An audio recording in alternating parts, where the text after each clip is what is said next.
বৈষম্য কমানো, ন্যায্য হিস্যা আদায় করা, বিশেষত আমাদের খেটে খাওয়া মানুষের, সেইটা খুব গুরুত্বপূর্ণ প্রশ্ন। সরকার সেই সমস্ত সম্মিলিতভাবে আজকে যদি আমরা কাজ করি তাহলে এটা উন্নতি করা সম্ভব। সবচেয়ে বড় কথা হচ্ছে খেটে খাওয়া মানুষ, আমাদের দেশের মেহনতি মানুষ, তারা আসলে কি পাচ্ছে।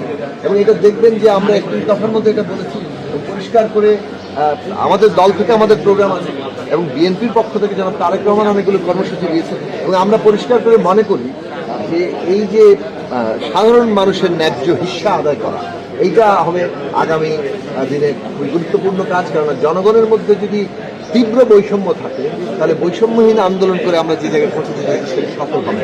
কাজেই এর বাইরে সকল পরিচয়ের মানুষের অধিকার হচ্ছে, মানুষ মাত্র আগে তাকে অধিকার পাবে, তার পরিচয় কি সেইটা মূল বিষয় নয়। ফলে এই প্রশ্নগুলো আজকে বাংলাদেশের মুখ্য প্রশ্ন হিসেবে সামনে এসছে এবং আমরা এটা যদি প্রতিষ্ঠা করতে পারি বাংলাদেশ ঐক্যবদ্ধ হবে এবং সারা দুনিয়ার বুকে বাংলাদেশ নতুন পরিচয় নিয়ে দাঁড়াবে। সেই জায়গাটা আমাদের লক্ষ্য হিসেবে আমরা সামনে রেখেছি। আমরা বিস্তারিত ইশতেহার দেব এবং আশা করি যে সেটার মধ্যে দিয়ে জনগণ আমাদের ধন্যবাদ।